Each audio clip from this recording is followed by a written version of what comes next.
Ça fait 101 jours que François Bayrou est à Matignon. Quel est son bilan au Premier ministre? Eh bien, on se posera la première question. La deuxième question, on ira à gauche. La gauche a fait parler d'elle ce week-end.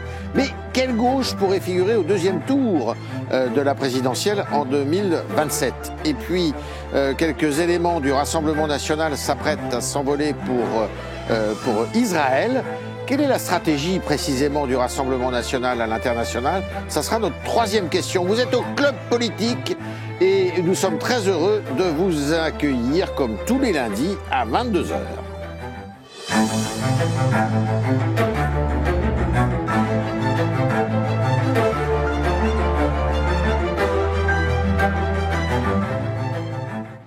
Avec Guillaume Tabar, chroniqueur que vous retrouvez tous les jours sur Radio Classique également, tous les matins, avec Marie-Cécile Renaud, rédactrice en chef adjointe du service politique du Figaro, avec Paul Lobaché. Bonsoir.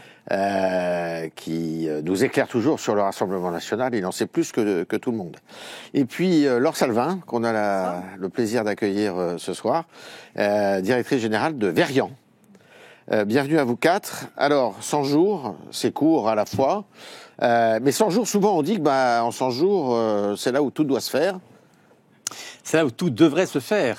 Sauf que là, on a des circonstances particulières qui est que, pour la deuxième fois, après Michel Barnier, on a un Premier ministre qui doit gérer une assemblée sans majorité, même relative. Donc, ce qui ne facilite pas les choses pour avancer. Alors, ce chiffre des 100 jours, il est symbolique. 101, avez-vous dit, Michel Barnier avait été renversé à 99 jours. Il avait manqué d'un jour ce fait fatidique. Bayrou, lui, l'a franchi d'un jour. Bon, mais à l'évidence, battre un record de durée, uniquement être sur cette échelle de durée n'a pas de sens. Surtout que François Bayrou reste quand même exposé à un risque potentiel de censure. Et qu'il y a plusieurs rendez-vous qui sont d'ores et déjà inscrits devant lui. Déjà, sur la question des retraites, puisque le conclave va peut-être finir par se terminer, déboucher sur des petits bouts d'accord entre la CFDT et le MEDEF peut-être, et que François Bayrou voudra soumettre au Parlement.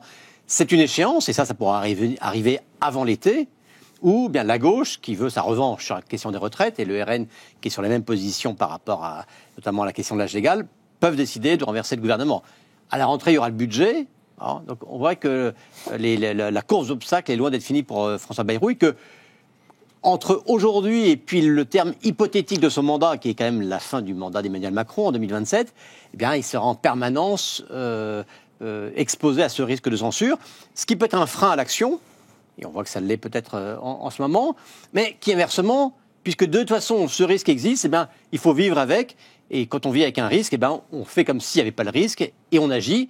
C'est une autre option. On verra si François Bayrou l'a choisi. On agit, mais le procès, il est celui de l'immobilisme, Marie-Cécile. Oui, c'est vrai que quand François Bayrou est arrivé, c'est un homme blanchi sous le harnais de 40 ans de vie politique, manœuvrier, habile, donc on pouvait être plein d'espoir. Il a même réussi jusqu'au dernier moment à s'imposer à Emmanuel Macron, qui ne voulait pas de lui. Je ne sais pas si vous vous souvenez de cet épisode. Emmanuel Macron voulait nommer le cornu, et c'est finalement François Bayrou qui a réussi à s'imposer. Alors, très bien, mais finalement, au bout du compte, 100 jours plus tard, on s'aperçoit que l'immobilisme est là, qu'il y a peu de réformes de fond, peu de textes à l'Assemblée, et que c'est finalement assez décevant. Alors, à son actif, on peut mettre qu'il a fait passer le budget. Je ne sais pas si vous vous rappelez, ça paraît très loin, mais en janvier, on était encore englué dans ces histoires de budget. Donc, il a réussi à décrocher le PS, comme on dit, et faire adopter le budget. Mais est-ce que c'est vraiment lui, ou est-ce qu'il a eu la chance d'arriver deuxième après Michel Barnier, et finalement, ni le PS ni le RN ne pouvaient se payer le luxe d'une deuxième censure sans paraître vraiment irresponsable. Donc, il a réussi à faire passer ce budget, ce qui a permis de gagner du temps, de calmer les inquiétudes des marchés, des agences de notation. Mais ça ne règle rien sur le fond, ni sur la dette, ni sur le déficit. Et c'est vrai que après, ça a été un peu de Caribe en Scylla. Tout de suite, il est parti sur les retraites. Il a parlé de ce conclave sur les retraites. de lui-même en parlant de la remise en cause de l'âge de départ. Avait-il besoin d'aller jusque-là? Il pouvait très bien relancer la réforme des retraites. Les syndicats auraient pu trouver des modifications à la marge, mais est-ce qu'il avait besoin d'ouvrir la boîte de Pandore? C'est pas sûr. Il s'est tiré un peu une balle dans le pied en faisant ça, et puis il s'est tiré une deuxième balle dans le pied ensuite en disant finalement non, il n'y aura plus les 64 ans, on n'y touche plus, alors que comme il avait fixé dès le départ le fait qu'il ne fallait pas toucher à l'équilibre financier du régime, les partenaires sociaux seraient arrivés logiquement dans un corner, parce qu'on ne peut pas garder l'équilibre sans toucher à l'âge. Et donc, il y a une forme de... peut-être d'impréparation ou d'improvisation. Paul Le Bachet, finalement, si on regarde bien, c'est peut-être la bonne recette, ne rien faire. Parce que, surtout malgré soi, parce que François Bayrou est le seul homme capable de se mettre des bâtons lui-même dans les roues et de presque tomber. Et de ne rien faire aussi, parce que et de ne rien faire. On ne peut rien faire, survivre, et on peut se donner soi-même des difficultés. Moi, je repense à sa sortie sur l'âge de retraite qui ne sera jamais remis en question, qui a mis la gauche et le PS en porte-à-faux, parce que le PS lui a sauvé la peau. Je repense à sa déclaration sur la submersion migratoire, qui a aussi mis le feu au PS alors qu'ils étaient en pleine négociation. Moi, ce que je trouve assez remarquable, finalement, avec François Bayrou, c'est que 100 jours, mais 100 jours malgré lui. C'est-à-dire qu'il fait beaucoup de fautes politiques, et il arrive à survivre quand même. Oui. Il y en a d'autres qui sont tombés malgré ça, et du coup, ce qui m'inquiète pour lui, c'est les 100 prochains jours, avec tous les obstacles qu'il va devoir rencontrer. Parce que finalement, s'il réformait, ça coûterait de l'argent, parce qu'il est face à un Parlement, de toute manière, qui est ingérable. Et puis, toutes les réformes, on le voit avec les retraites, ça coûterait de l'argent, alors qu'on est déjà... on croule sous les déficits. Comment il pourrait s'y prendre pour faire des réformes d'importance, Laure Salvin? On parle de référendum, on parle d'ordonnance. On parle effectivement aussi de conférences de citoyens, conférences de consensus. Ce qui fait un peu avec le conclave. Oui, alors plus large, avec en associant la population. Des citoyens. Effectivement, c'est vrai qu'on est dans une situation extrêmement complexe pour les Français aussi. En gros, depuis la dissolution, les Français ont le sentiment que la France a été plongée dans une très large parenthèse qui va certainement nous mener jusqu'à 2027. Et en même temps, entre 2024 et 2027, il y a quand même 3 ans. Et les Français sont très inquiets sur justement cet état de la France très immobile et le sentiment qu'il n'est plus possible de mettre en place des grands projets, des grandes réformes. Pourquoi ? Parce qu'effectivement, la France est divisée, notamment au sein de l'Assemblée nationale, entre 3 grands fronts qui s'affrontent, qui ont du mal justement à travailler ensemble. Je pense que l'espoir, quand François Bayrou est arrivé au pouvoir, c'était justement peut-être d'arriver à créer une union, en tout cas une union avec les socialistes en partie. On savait que du côté du RN, François Bayrou était compatible, donc il y avait cet espoir-là quand on a commencé à mesurer sa cote de confiance que nous mesurons pour le Figaro Magazine. Effectivement, il était plutôt à un niveau acceptable, et aujourd'hui il a chuté là. Il a chuté, effectivement, il a 20% de cote de confiance, qui n'est jamais arrivé à un Premier ministre sous la Ve République après 3 mois d'exercice. Donc effectivement, à nouveau, on est dans une situation complètement inédite. Et pour François Bayrou, il souffre d'un triple problème. Un problème de légitimité, c'est-à-dire que d'où sort-il sa légitimité ? Politique, on voit bien, du point de vue de l'opinion, c'est plus compliqué. Emmanuel Macron, suite à la dissolution, avait dit qu'il voulait clarifier la situation politique, mais avec François Bayrou, on voit pas trop en quoi ça clarifie la situation. Un problème aussi de sens de l'action. Il est arrivé au pouvoir, effectivement, il a parlé tout de suite des retraites, il a pris un certain nombre de sujets, il a redéfini des axes, là, ce week-end encore, sur l'éducation, la santé, les dépenses publiques. Oui, et puis la bureaucratie. Voilà, la bureaucratie. Mais rien sur les préoccupations des Français aujourd'hui. Les 2 premières préoccupations des Français aujourd'hui, c'est 1, le pouvoir d'achat, 2, la sécurité. Donc c'est vrai que, voilà, quel est le sens de son action quand on regarde les priorités des Français? Et puis, il y a un problème aussi de méthode et de crédibilité, je dirais, parce que eh bien, comme vous le disiez, il a un peu tendance à se mettre des bâtons dans les roues. C'est-à-dire qu'il va lancer des coups d'épée. On se dit, tiens, c'est intéressant en termes de méthode, en rapprochement avec le PS, pourquoi pas. Et puis finalement, il se sabote lui-même. Donc voilà, il y a ces 4 problématiques-là. Et je pense que la principale, c'est surtout qu'est-ce qu'il veut faire aujourd'hui à la tête du gouvernement. Il a un gouvernement qui n'est pas évident, avec des ministres forts, il l'a voulu, certainement que le président aussi. C'est pas forcément un handicap, mais il faut arriver à faire quelque chose avec ces personnalités-là aussi. Alors Guillaume, jusqu'à présent, le Parti socialiste à l'Assemblée nationale et le Rassemblement national se sont tenus tranquilles, n'ont pas censuré. Quels seraient aujourd'hui les motifs pour lesquels ils auraient intérêt éventuellement à le censurer, et l'un et l'autre? En fait, cette question de la censure, c'est un grand jeu de poker menteur. Oui. Car tous les acteurs, donc en l'occurrence ceux que vous avez cités, le Parti socialiste et le Rassemblement national, ont intérêt à agiter la menace. C'est comme pour la décision nucléaire, on dit attention. Ça, c'est l'ambiguïté stratégique. Voilà, exactement, je peux y recourir, c'est-à-dire qu'en gros, vous avez votre sort entre mes mains. Et notamment, Sébastien Chenu, au grand jury RTL Le Figaro, l'a redit ce week-end. On peut censurer quand nous voulons, quand nous déciderons sur le sujet que nous voulons. Donc attention, on peut toujours vous censurer. Ensuite, l'autre question qui a posé aux partis concernés, c'est quel intérêt et quel avantage il retirerait de la censure? Parce que si c'est pour renverser Bayrou sans nouvelle dissolution à la clé, qui redeviendra possible à partir de fin juin, et que, pour le coup, on nomme Sébastien Lecornu à la place de François Bayrou ou je ne sais qui d'autre, ça change quoi? Au fond, pas grand-chose. Si c'est dans l'optique d'une dissolution, il voit bien que si jamais il y a une censure qui intervient sur les retraites en juin, ça ouvre mécaniquement la possibilité d'une dissolution. Tout le monde, avant d'appuyer sur le bouton, va dire, mais est-ce que je reviens plus nombreux ou moins nombreux que la dernière fois? Et à ce jour, rien n'est acquis. Je pense notamment au PS, parce que le PS a sauvé son groupe en faisant une alliance. Grâce à son association avec la France Insoumise, notamment. Dans le cadre du nouveau Front populaire.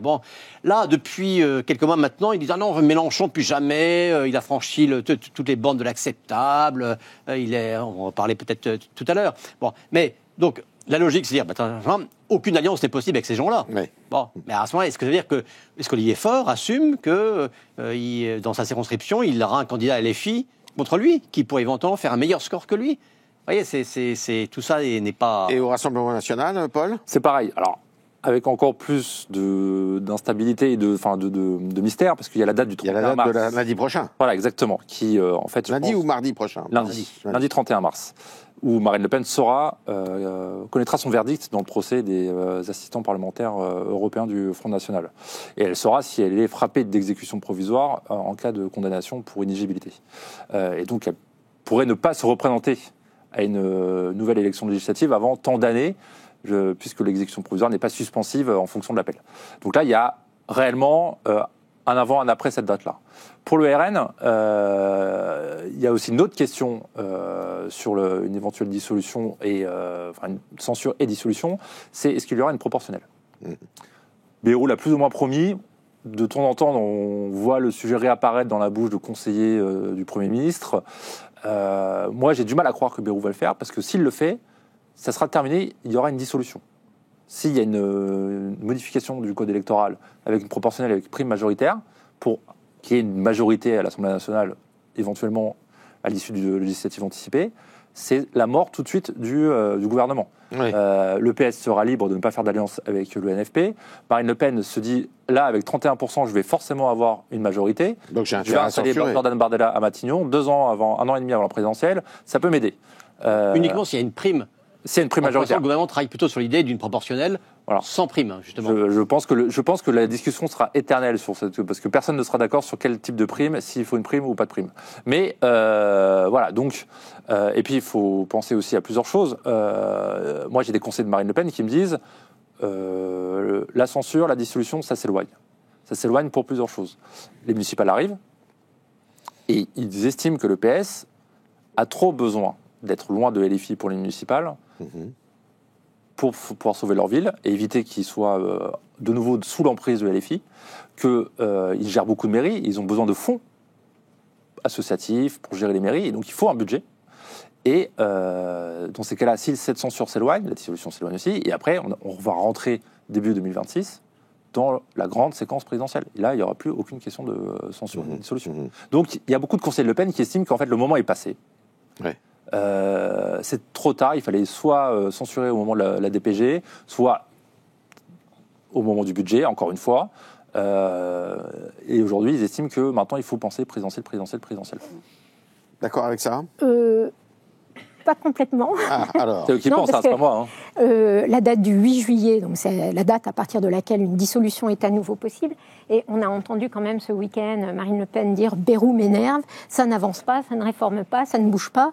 Et on a entendu les membres du RN dire « Mais nous, on est toujours favorables à une dissolution dès que possible ». Et les sujets ne vont pas manquer, que ce soit sur la politique énergétique, que ce soit sur les retraites. Donc, bien sûr, personne ne sait exactement ce qu'ils vont faire, mais ils disent quand même, de façon très officielle, qu'ils attendent une dissolution. Et en espérant que l'Assemblée est tellement ingouvernable que, cette fois, Emmanuel Macron fera venir Jordan Bardella, j'imagine, à Matignon, et qu'ils pourront réformer très vite, faire passer quelques mesures très vite. Le RN peut toujours censurer, mais s'il est tout seul, ça n'aura aucun effet. Oui. Il faut qu'il y ait et le RN et le Parti Socialiste. Exactement, il faut qu'il y ait les conditions de Barnier pour pouvoir censurer, c'est-à-dire le NFP plus le RN. Oui. Sans le EPS, ça n'existe pas. Oui. Alors Salvin, vous pensez qu'il peut aller jusqu'à 2027 ? Vous évoquiez cette idée tout à l'heure.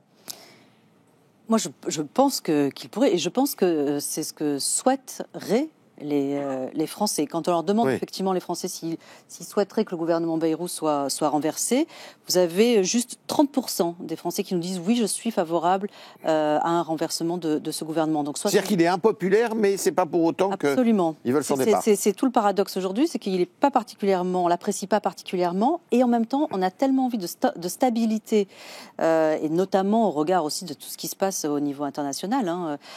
C'est extrêmement anxiogène pour les Français. On se dit, il vaut mieux, effectivement, il est préférable de rester avec quelqu'un qui fera peut-être pas grand-chose, qu'on n'attendait pas, mais au moins qui va assurer une certaine stabilité pour reprendre les affaires courantes un peu de l'État. Donc, effectivement, il n'y aura pas de grandes réformes, il n'y aura pas de grands changements, mais au moins la prise en compte, notamment, et peut-être aussi le temps de faire de la politique différemment, de mettre en place et de réfléchir à des grandes politiques publiques, peut-être, qui pourront voir le jour après 2027. Donc, je pense effectivement que les Français, alors pour les partis politiques, je pense qu'il n'y a aucun intérêt effectivement à ce qu'il y ait ce renversement de gouvernement, parce que chacun a des intérêts de préparation. C'est pareil pour le RN. Le RN, ils ont plutôt intérêt à avoir des municipales assez confortables, essayer de gagner davantage de villes, avoir quelques succès symboliques, pour enclencher sur la séquence présidentielle avec à nouveau une posture de gagnant. Et les Français aussi, eux, ils souhaitent de la stabilité. Voilà. Ils ne sont pas pour le grand bouleversement immédiatement.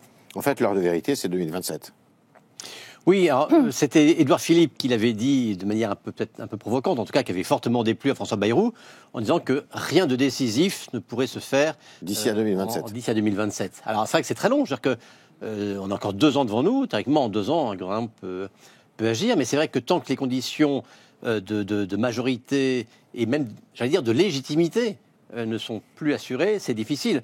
En fait, je pense que la présidentielle, elle est pensée par tout le monde, par les acteurs, mais aussi par les citoyens que nous sommes, comme le moment où on remet les compteurs à zéro. Là, on sort d'une période confuse, avec une initiative qu'on peut qualifier de hasardeuse sur le plan institutionnel, avec un paysage politique totalement morcelé, éclaté. Bon, il faut recomposer tout ça, mais on voit bien qu'il faut un événement déclencheur, et que cet événement déclencheur, ça ne peut être que la présidentielle. Que la présidentielle.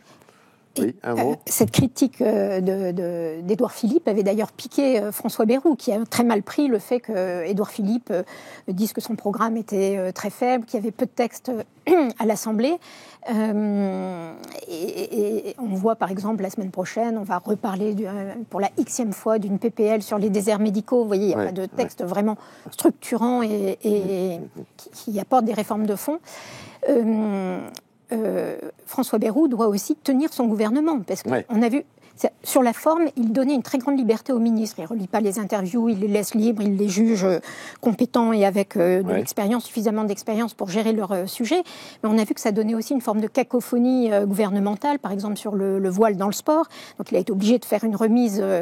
un rappel à l'ordre entre ses ministres, Darmanin et Retailleau d'un côté et Sophie Barzac de l'autre. Bon, voilà, ça tient à un moment, mais les ministres mettent leur démission dans la balance. Au bout d'un moment, ça finira par arriver. Alors, que se passe-t-il alors si les poids lourds de son gouvernement s'en vont ? Mon petit doigt me dit qu'on va en reparler très prochainement. Déjà la semaine prochaine avec effectivement la décision de justice qui attend Marine Le Pen. En attendant, la gauche, ce week-end, a fait parler d'elle. Il y a eu une partie du le Parti socialiste s'est réuni à Toulouse. Il y a les dissidents, si on peut appeler ça comme ça, qui eux étaient en Bretagne. Et puis il y a eu deux grandes manifestations qui ont été organisées, notamment par la France Insoumise. On écoute les uns et les autres. Nous devons prendre l'islamophobie, l'antisémitisme, la haine des Noirs, pour ce que c'est. Une méthode pour les dominants pour continuer à dominer. Et rien d'autre. La France des ronds-points, des gilets jaunes, de la contestation de la réforme des retraites. La France qui s'est élevée contre les violences sexistes et sexuelles, qui marche comme aujourd'hui contre le racisme et l'antisémitisme. Elle ne s'est pas évaporée. Elle est toujours là. Elle est toujours là, mais elle est lassée. Jusqu'à ne plus manifester, ne plus voter, ne plus rien attendre de la politique. Alors, quelle est la gauche qui peut espérer bien figurer au deuxième tour de la présidentielle en 2027 ? C'est toute la question, alors que la gauche, justement, était absente des derniers rendez-vous présidentiels. Guillaume, ça va être une bagarre intense. Il y a plusieurs batailles. Et plusieurs batailles. À l'intérieur de la gauche. Voilà, alors il y a déjà la grande bataille entre les insoumis et ceux qui leur sont liés. Bon, et je crois qu'on peut encore dire que les écologistes, en tout cas les Verts, sont dans cette mouvance-là. Ils n'ont pas donné de signe de volonté de rupture claire avec Jean-Luc Mélenchon. Et de l'autre côté, une gauche qui se qualifie de social-démocrate et qui essaye de se reconstituer. Mais au sein de cette gauche-là, division. Il y a une vraie division entre Olivier Faure, premier secrétaire sortant, qui lui avait pleinement validé l'accord avec Mélenchon et qui aujourd'hui essaye de s'en émanciper un peu, et puis des gens comme Carole Delga, la patronne de l'Occitanie, François Maillé-Rossignol, le maire de Rouen, François Hollande. Ancien président de la République, qui disent non, la gauche ne pourra s'en tirer que si elle se reconstitue sur une identité social-démocrate, sous-entendu. Il faut faire notre deuil des mélenchonistes, mais il faut faire revenir vers nous les gens de gauche qui étaient partis du côté de Macron en 2017. Bon, on voit bien qu'on est en pleine ébullition, mais je pense d'abord que la clarification, et à commencer sur le plan idéologique, elle est loin d'être accomplie. J'étais frappé en réentendant Olivier Faure à l'instant, quand il cite toutes ces luttes, etc., il cite aussi et ceux qui ont marché contre le racisme aujourd'hui, c'est-à-dire qu'il enrôle dans son combat la manifestation de samedi, qui est quand même une manifestation parrainée, on va dire à tout le moins, par LFI, et on y reviendra peut-être aussi tout à l'heure, où on a entendu quand même des slogans qui font froid dans le dos, en parlant, je ne parle même pas du conflit israélo-palestinien, avec une critique contre Israël très virulente, et dans le prolongement de tout le discours des Insoumis depuis le 7 octobre, mais où il y a des pancartes contre les flics, contre les Blancs, et on entend Jacques Mélenchon qui dit oui, le racisme anti-noir, eh bien, ce sont les dominants qui veulent défendre leur précaré. Entendu, le blanc est par définition un dominant, donc le blanc est un mâle au sens ML à combattre. Il y a toute cette logique-là, et je n'entends pas encore de clarification suffisamment forte dans le reste de la gauche, pour une raison simple, parce qu'on feint de découvrir les outrances de Mélenchon, mais il y a 6 mois, Mélenchon avait exactement les mêmes outrances. Le 7 octobre, c'est pas postérieur aux législatives, c'est bien avant. Et bien toute cette gauche-là, y compris Hollande, y compris Carole Delga, etc., ont accepté le label du Nouveau Front Populaire. Pourquoi ? Parce qu'il y a la menace de l'extrême droite. La menace de l'extrême droite qui légitime tout et qui permet de tout faire. Et puisque cette supposée menace qu'ils invoquent, en clair une victoire de Marine Le Pen, elle sera tout aussi forte en 2027, on voit mal pourquoi les mêmes qu'aujourd'hui disent « Ah non, Mélenchon, c'est pas bien quand même, il dit des choses pas acceptables », pourquoi il ne ferait pas, au nom de ce même impératif, à nouveau alliance avec eux. Donc je pense qu'avant la question de la victoire et de l'élan électoral de la gauche, il y a cette question de la clarification idéologique qui, de mon point de vue, est encore très très loin d'être fait. Et qui ne sera possible, peut-être, ou qui ne sera faite, Laure Salvin, qu'après les municipales, en fonction du résultat des municipales, qui servira peut-être de test. Oui, je crois qu'il y a une clarification idéologique et puis après il y a une incarnation. Ouais. Aujourd'hui, quand on regarde les personnalités de gauche, effectivement, il n'y en a aucune qui incarne vraiment l'avenir. Alors, un peu Raphaël Glucksmann, mais Raphaël Glucksmann, depuis les européennes, il s'est montré plutôt discret. Très discret. Voilà, on ne sait pas effectivement quelle va être sa ligne. Mais à part lui, et encore c'est assez timide, il n'y a pas aujourd'hui une personnalité de gauche qui rassemblerait les électeurs de gauche. Alors que quand on regarde justement les données d'opinion, il y a autant de sympathisants de gauche, de personnes qui se disent de gauche aujourd'hui qu'il y a 20 ans. Il n'y en a pas moins. C'est juste qu'il n'y a pas de personnalité politique capable de porter effectivement ce discours-là. Parce que quand on regarde, alors évidemment, des intentions de vote à 2 ans d'une présidentielle, ça ne veut rien dire. Ça veut juste dire quel est le climat actuel. En fait, ça réplique l'image de la situation actuelle. On voit effectivement que les candidats de gauche, et y compris Jean-Luc Mélenchon, font un score très faible. Jean-Luc Mélenchon, il arrive aux alentours de 12-13%, vous voyez, au premier tour. Mais c'est toujours comme ça avec lui. Hein. Oui, et puis à la fin, 2022, exactement. Et après, et après, il monte. Mais enfin bon, voilà, sa cote de personnalité d'ailleurs, c'est beaucoup écorné ces derniers temps, et notamment à cause de ses positions sur l'islam, sur l'islam, effectivement, sur Israël aussi, sur les attaques notamment contre un certain nombre de personnalités aussi publiques.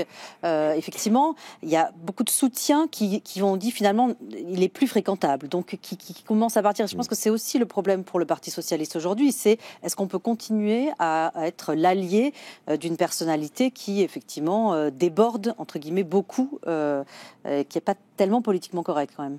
Alors Paul, on est plus que jamais serein au Rassemblement National, parce que finalement, en face... Votre question, la réponse est différente selon à qui vous la posez. Et si vous la posez au Rassemblement National, il voudrait bien avoir Jean-Luc Mélenchon au second tour, à Marine Le Pen, à la prochaine présidentielle. C'est oui. C'est oui, parce que dans un incroyable renversement de l'histoire, on estime que être face à Jean-Luc Mélenchon, si Marine Le Pen est face à Jean-Luc Mélenchon au second tour, c'est une victoire assurée et une victoire large. Ça veut dire que le procès en diabolisation, il est en face, en fait, c'est Mélenchon qui le subit. Ça veut dire qu'elle peut même, si on va plus loin dans le raisonnement du RN et des projets de Marine Le Pen, c'est un mandat large pour Marine Le Pen pour mener sa propre politique si jamais elle est élue. Donc en fait, c'est la situation rêvée, adorée, que Jordan Bardella rêve aussi, parce que lui, contrairement à Marine Le Pen, il se voit plus comme il se sent un peu plus de droite, il est plus en conflit avec ce qu'il appelle l'islamo-gauchisme incarné par la France insoumise, alors que Marine Le Pen est toujours dans un logiciel entre nationaliste et mondialiste. Donc on voit bien que c'est le scénario rêvé. Le problème des scénarios rêvés, c'est qu'ils n'arrivent jamais. Bien sûr. Et que vu l'état de la gauche aujourd'hui, est-ce que la gauche est en capacité à accéder au second tour ? Aujourd'hui, si on voit les sondages à l'instant T qui donnent juste un rapport de force actuel, clairement non. En fait, clairement, le scénario d'un Jean-Luc Mélenchon, comme en 2022, un peu comme en 2017, qui grignote, rassemble autour de lui les forces de gauche, apparaît de plus en plus incertain, improbable, parce que le 7 octobre, parce que la brutalité insoumise à l'Assemblée, parce que la confusion des combats de gauche, la violence entre partenaires à gauche aussi. Je pense que ce sont des choses qui marquent les électeurs. Il ne faut pas croire que les électeurs ne regardent pas ce qui se passe à l'Assemblée. C'est très important, et Marine Le Pen a gagné des points parce qu'elle a tenu ses troupes à l'Assemblée depuis 2022 en disant on respecte les institutions, pas de sectarisme, on est capable de voter des textes de gauche, des textes du bloc central, dans le but assumé, dit, du bien commun. Ça marche. Et la stratégie insoumise était totalement inverse, et ça ne marche pas. Donc la différence avec 2022, c'est que on a 2 ans de parlementarisme insoumis et un bilan en fait. Et aujourd'hui, aucune force de gauche ne peut prétendre accéder au second tour. Et donc pour le RN, qui ne sait pas, qui aimerait bien avoir ce scénario-là, c'est possible qu'il n'arrive pas. Il y a eu une élection municipale partielle à Villeneuve-Saint-Georges où Oui. Louis Boyard était candidat. Oui.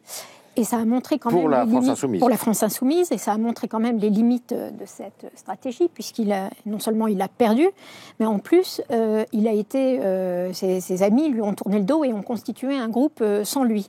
Donc en fait, ça montre quand même que, bon, bien sûr, comme le disait Guillaume, les excès de Jean-Luc Mélenchon sont connus de longue date, Oui. mais cette position, cette stratégie, parce que c'en est une, cette stratégie jusqu'au boutiste, elle finit par lasser. Lasser, c'est être un repoussoir pour la gauche, cet antisionisme qui véhicule, comme on dit, un antisémitisme d'atmosphère, c'est un repoussoir puissant pour la gauche. Et il n'est pas certain qu'il puisse refaire le coup du NFP une deuxième fois. S'il y avait une dissolution dans 2 mois, il n'est pas certain que ça puisse fonctionner. Ouais. D'ailleurs, on voit aussi qu'au sein de... Il y a des failles en interne. LFI, les Insoumis ont perdu des figures importantes à l'Assemblée, ceux qu'on appelle les insurgés. Oui, Corbière, Garrido. Fraction d'Insoumis et Purgé, qui ont quitté le parti, qui ont rejoint les rangs des écologistes. Donc, est-ce que... c'est vrai que dans l'opinion, il y a cette idée qu'il pourrait y avoir un deuxième tour Mélenchon-Le Pen, mais est-ce que LFI va réussir à faire le coup une nouvelle fois, c'est pas certain. Surtout qu'il y a un nouveau venu, c'est Dominique de Villepin, Oui. qui plaît beaucoup à l'électorat de Jean-Luc Mélenchon, Oui. et qui pourrait peut-être grappiller quelques... Vous êtes d'accord avec ça Non, Guillaume que ce soit le rêve de Villepin, oui. Oui. Par définition, quand une figure venue de la droite, Ouais. on le veuille ou non, Mais qui plaît beaucoup par ses positions est appréciée pro-palestiniennes. par la gauche, c'est rare enfin, en clair, on peut séduire le camp d'en face, on n'est jamais élu par le camp d'en face. Oui. Et donc, oui. Il peut Pardon. peut-être grappiller quelques... Je n'exclus pas que Dominique de Villepin veuille voir soit candidat présidentiel. De mon point de vue, je me trompe peut-être, mais s'il y allait, il finirait à 3%. C'est fini l'ère. Dominique de Villepin, c'est un homme, pardon de parler comme ça, mais un peu du passé maintenant. C'est vrai que c'est compliqué parce qu'on a l'impression aujourd'hui que tout est ouvert et on se demande qui, d'ailleurs, ne s'imagine pas pouvoir se présenter à l'élection présidentielle de 2027. C'est vrai, hein, quand on prend toutes les personnalités politiques, je pense que toutes elles se sont dit, bah, tiens, finalement, pourquoi pas moi? Parce que tellement, de toute façon... Le jeu est ouvert. Le jeu est ouvert, mais par, comment dire, parce que c'est le néant un peu partout. Enfin, voilà, pardonnez-moi cette expression, mais c'est vrai qu'à gauche comme à droite, donc on parle d'incarnation, qu'on parle de programme, etc. Le problème est le même du côté des LR, des Républicains, si vous voulez. Non seulement il y a effectivement un problème d'incarnation et de leadership, mais il y a aussi un problème de projet. Et l'opinion là-dedans et les citoyens se trouvent confrontés à une absence d'horizon en fait politique. C'est ça aussi. Quelle France dans 10 ans, quelle France dans 20 ans, c'est compliqué de se projeter. Donc Dominique de Villepin, bon, enfin, pourquoi pas après tout, mais bon, il ne fait pas partie en tout cas du top 5 de l'opinion. Oui. Aujourd'hui. Aujourd'hui. Ça peut changer. Alors, la troisième question qu'on voulait évoquer ce soir, c'était celle du Rassemblement national, parce que le Rassemblement national voyage. Pourquoi il ne voyagerait pas d'ailleurs? Récemment, Madame Le Pen est allée à N'Djamena, dans la capitale du Tchad. Là, cette semaine, dans les jours à venir, Monsieur Bardella va aller à Jérusalem, je crois, ainsi que Madame Maréchal d'ailleurs. Et puis, il y a quelque temps, il y a 2 ans maintenant, Madame Le Pen était à Dakar, où elle avait été reçue par le président Macky Sall.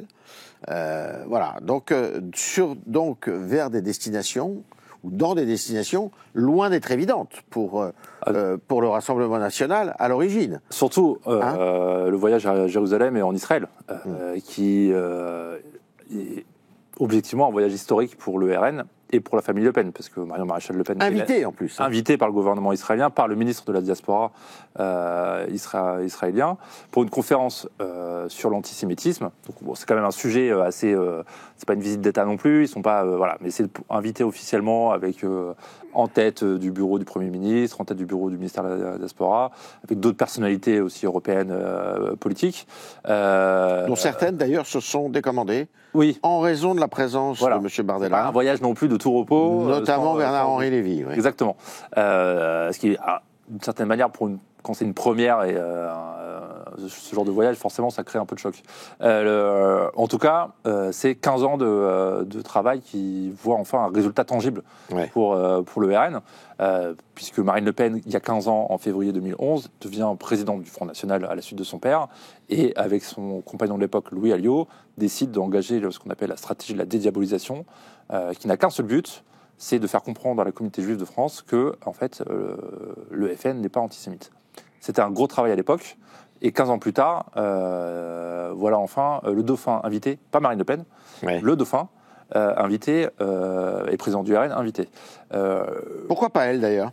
Alors elle, officiellement, alors je pense qu'il y a aussi une petite subtilité institutionnelle, c'est que Jordan Bardella est eurodéputé. Marine Le Pen est eurodéputé aussi, et le Likoud est partenaire du groupe auquel appartient Jordan Bardella, Patriotes pour l'Europe. Donc il y a ce genre de relation institutionnelle avec des partis israéliens. Marine Le Pen, maintenant, quand elle voyage, vous l'avez dit, elle rencontre des présidents. Elle rencontre des chefs d'État et des chefs de gouvernement.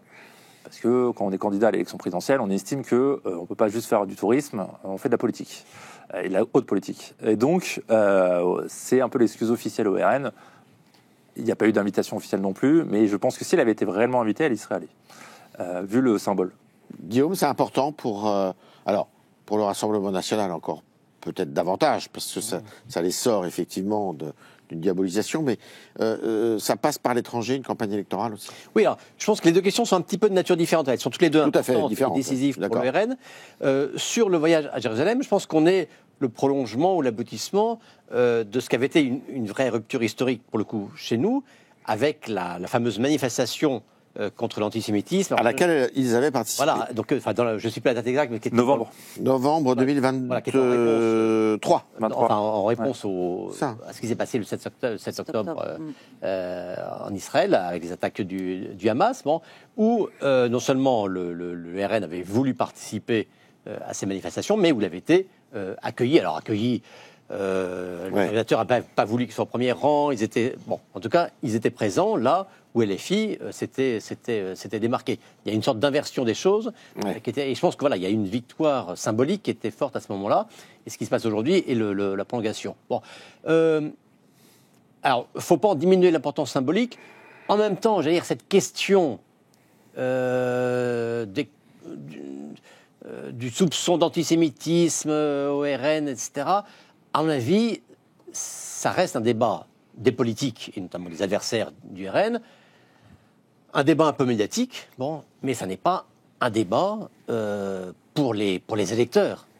Sur les 28-29% des électeurs qui ont voté le RN, je pense qu'il n'y en a quasiment aucun, en tout cas c'est l'épaisseur du trait, pour qui la question du regard sur les Juifs sera un élément, un critère de détermination électorale. C'est une question qui n'a... voilà, je pense que les électeurs, eux, ne font plus le lien entre le parti de Jordan Bardella d'aujourd'hui et puis les débats historiques qu'avait pu entretenir Jean-Marie Le Pen de son vivant. Donc cette question-là, de mon point de vue, elle est réglée. Après, sur la question du statut international, oui, c'est une question importante, mais il faut aussi le manier avec précaution, parce que selon les courants dominants de la vie internationale, des rencontres qui peuvent être valorisantes un jour peuvent être gênantes un autre jour. Souvenez-vous, lorsqu'elle avait voulu rencontrer Trump en faisant le pied de grue au pied de la Trump Tower, finalement la rencontre n'avait pas eu lieu, mais c'est pas très flatteur. Très mais quand même rencontrer le président des États-Unis, c'était quand même valorisant. Ce n'est pas. Lorsqu'elle rencontre Poutine à Moscou, ça restait Russie, ça restait Poutine avec tout ce qui s'est fait, mais ça n'était pas le Poutine de l'agression contre l'Ukraine. Sauf que l'image, à l'époque, était quand même, elle est capable de rencontrer le président de la deuxième puissance mondiale. Aujourd'hui, c'est une image qui lui colle à la peau. Donc, il faut aussi faire preuve de discernement, de prudence et, j'allais dire, d'anticipation dans la recherche de parrainages internationaux. Qu'est-ce que, dans les études d'opinion, comment on l'aperçoit d'ailleurs est-ce que dans une période aussi troublée que la nôtre actuellement, eh bien, elle est considérée comme pertinente, elle est considérée comme quelqu'un qui peut figurer sur la scène internationale? Oui, et justement, je pense que c'est pour ça que c'est important, tous ces déplacements, pour gagner en crédibilité sur ce sujet. Il y a 2 sujets sur lesquels, auprès de l'opinion, elle est un peu en retrait. C'est l'économie, toujours. Ça lui colle à la peau depuis...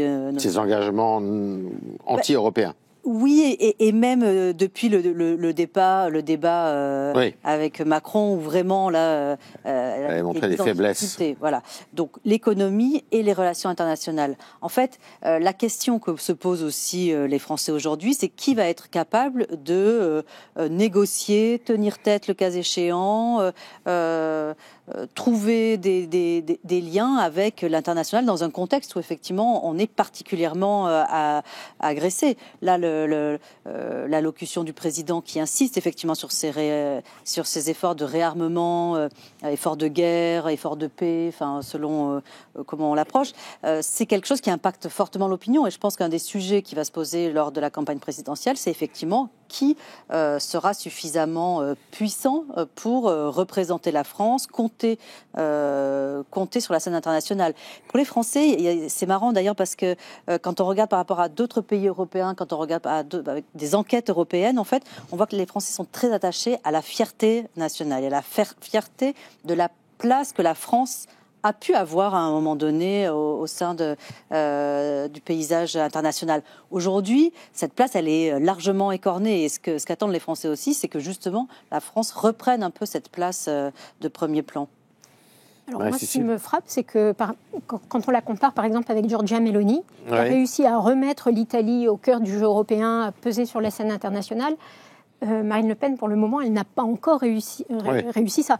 Alors, ces voyages participent d'une stratégie de présidentialisation et de dédiabolisation, très bien, mais au RN, il ne semble pas, la base électorale est divisée encore sur l'attitude vis-à-vis de Trump, vis-à-vis de l'Ukraine, et donc les dirigeants ont du mal à trouver une position réelle, alors que Meloni joue le jeu européen, est très claire sur la défense, sur le soutien apporté à l'Ukraine, et elle a aussi, c'est ce que vous disiez, des résultats économiques, parce que Meloni, elle a eu des résultats sur l'immigration, et puis elle a eu aussi des résultats sur la baisse du déficit qu'elle a réussi à réduire, qui est passé de 7 à 4%, elle veut le réduire jusqu'à 3%. Donc elle a aussi une politique économique libérale, alors que le RN n'a pas encore fait sa mue et reste sur un programme économique socialiste, étatiste, encore largement. Paul, elle est partie pour N'Djamena il y a quelques jours. On s'interroge quand même, parce que autant Dakar, le Sénégal est une démocratie, c'est un peu moins le cas du Tchad. Qu'est-ce qu'elle est partie chercher au Tchad?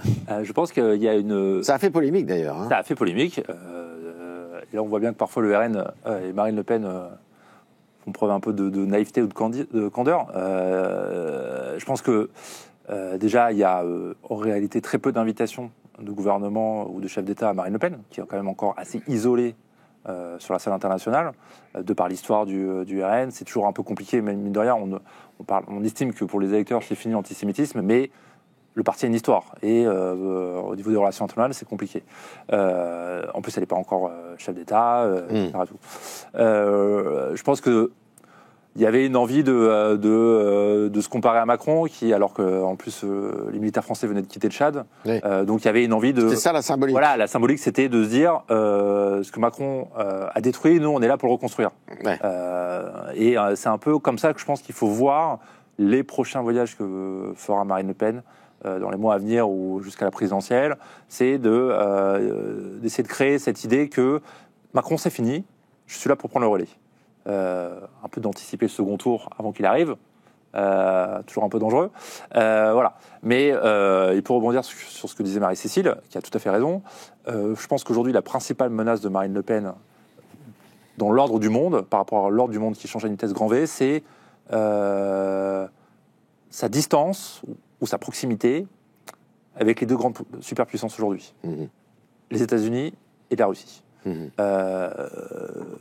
Jordan Bardella est allé à une conférence conservatrice, la grande conférence conservatrice américaine en février. Où finalement il n'a pas pris la parole. Finalement, il a refusé de prendre la parole parce qu'un ancien conseiller de Trump, Steve Bannon, avait levé le bras droit, un peu trop rapidement. Et donc Bardella considère que c'était un geste nazi. Voilà, on voit bien qu'en réalité, dans ce nouveau monde qui est en train de se construire, qui sera peut-être passager, parce qu'en 2027 c'est dans longtemps, le RN va être scruté sur ses rapports avec ces deux grandes puissances et ses administrations.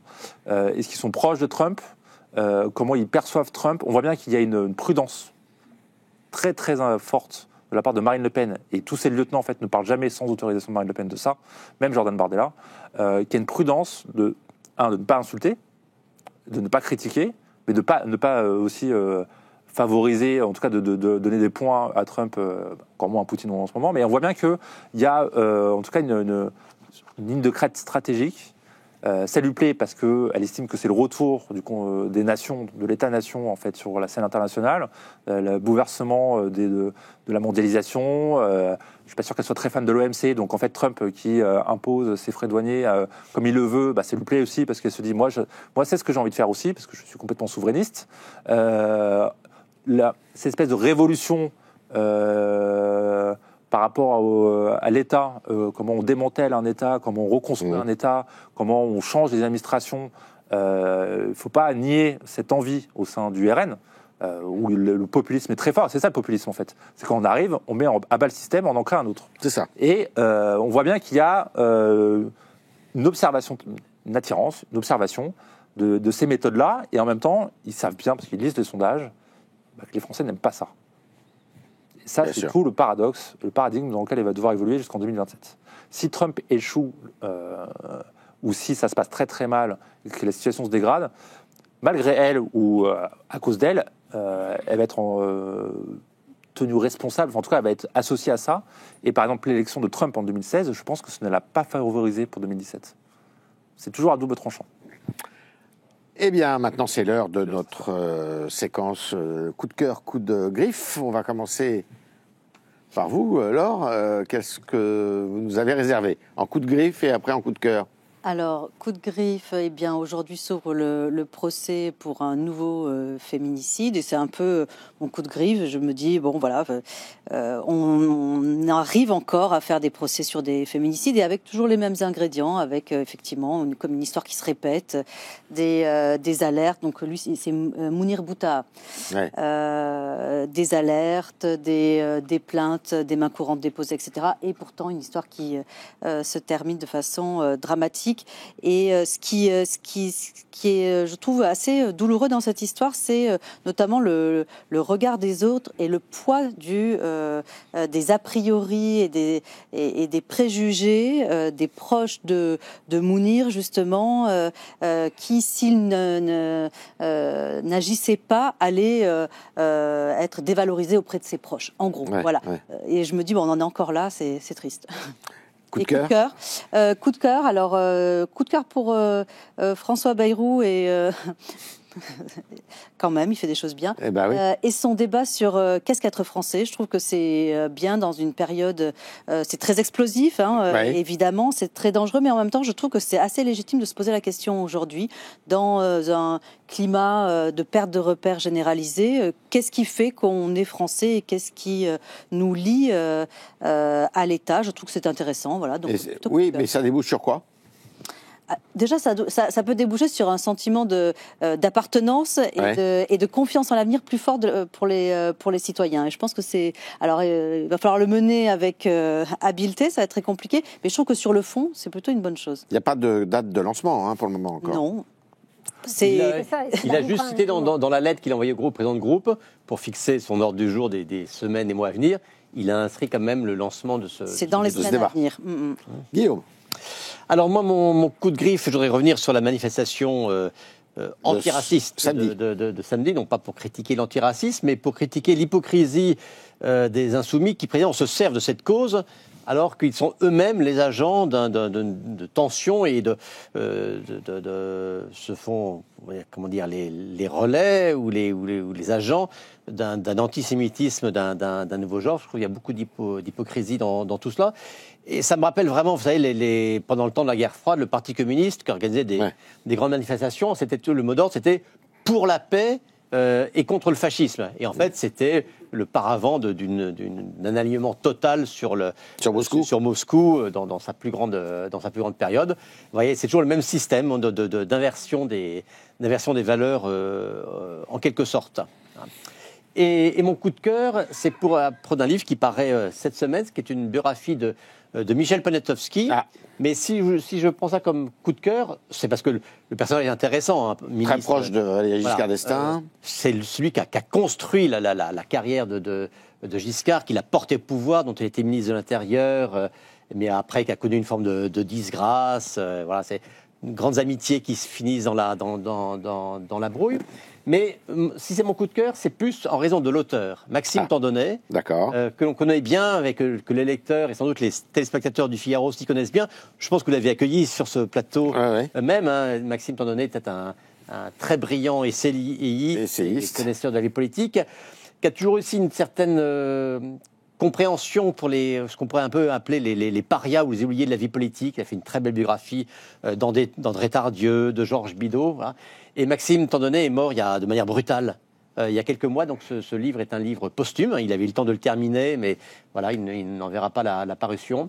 Et voilà, je suis heureux que cette parution soit l'occasion de rendre hommage non seulement à quelqu'un qui était un ami du Figaro, mais qui était une très belle figure de la réflexion politique. Michel Poniatowski chez Perrin, l'éditeur Perrin. Paul?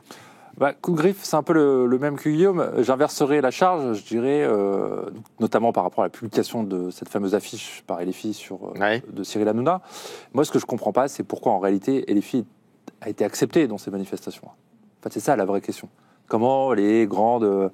la société civile, dans un combat contre l'antiracisme, ce qui est éminemment moral et bien, c'est un grand combat, accepte finalement la venue des troupes insoumises, parce que la vérité c'est que action, réaction, sanction. Quand on fait un tel impair, telle faute politique qui va coûter encore cher aux insoumis politiquement, ça va rester comme le fameux communiqué du 7 octobre, le jour de l'attaque du Hamas contre Israël, qualifiant le Hamas de mouvement de résistance. Voilà. Et en réalité, il faut qu'il y ait une action de la société civile face à ce genre d'erreurs politiques. Et mon coup de cœur, c'est depuis quelques jours, on voit apparaître des témoignages d'anciens maires expliquant pourquoi ils ont démissionné de leur mandat, le burn-out, la honte aussi d'abandonner les administrés en cours de mandat, des maires qui sont jeunes ou un peu plus vieux. Il y a eu au moins 2 femmes qui ont témoigné dans plusieurs médias, dont dans le Figaro. Déjà merci à elles, parce qu'en réalité, pour parler de ce genre de choses, c'est toujours compliqué. En plus, ce sont des maires de petites communes, donc il y a... elles ne sont pas embarquées dans le grand récit national de la politique. Elles sont plutôt en train de gérer la voirie, les déchets, l'électricité, la salle commune, l'école maternelle, l'école primaire, le centre aéré. Voilà, donc comme on dit souvent, elles sont à portée de baffe, et apparemment elles en ont pris beaucoup. Et en réalité, c'est encore... Alors malheureusement, c'est encore un cri d'alarme, mais il faut réellement changer le statut. Très bien. Marie-Cécile, c'est vous qui concluez. Mon coup de griffe, c'est pour Marie-Lise Léon, la patronne de la CFDT. D'accord. Alors que la CGT, FO, l'UDP ont claqué la porte du conclave, la CFDT reste à la table des négociations. Mais Marie-Lise Léon ouvre la voie à une taxation des retraités les plus aisés pour combler le déficit. Donc moi, ça me paraît une idée quand même dangereuse, parce que ça remet en cause le principe même de notre système de retraite, qui est un système assurantiel, où chacun touche en fonction de ce qu'il a cotisé, et où il y a déjà une large part accordée à la solidarité. Donc ça participe un peu de cet esprit. On a entendu Éric Lombard aussi dire que sur la santé, peut-être que les plus riches pourraient être moins remboursés que les autres. Donc là, on est en train de faire voler en éclats notre système de protection sociale, alors que finalement, finalement, la solution la moins douloureuse, même si c'est pas agréable pour personne, c'est de travailler plus longtemps, de travailler jusqu'à 64 ans et peut-être même au-delà. Voilà. Et vous avez un coup de cœur. Eh bien, c'est pour le tandem Darmanin-Retailleau qui porte le texte sur la lutte contre le narcotrafic qui devrait être voté normalement, adopté demain à l'Assemblée. C'était une PPL qui avait été votée à l'unanimité au Sénat, à l'exception d'un vote contre par erreur. Et bon, ça devait être adopté facilement. Il y a eu une volonté de détricoter, mais ils tiennent bon. Et c'est un texte très important parce que si on veut lutter contre le narcotrafic, qui est un mal qui ronge nos villes et nos villages, c'est essentiel. Voilà. Eh bien, merci Marie-Cécile, merci à vous quatre. Et puis je vous dis à lundi prochain, 22h. Merci de votre attention. Et je pense que la semaine prochaine, on aura beaucoup de choses à se dire, notamment sur Marine Le Pen. Bonne soirée.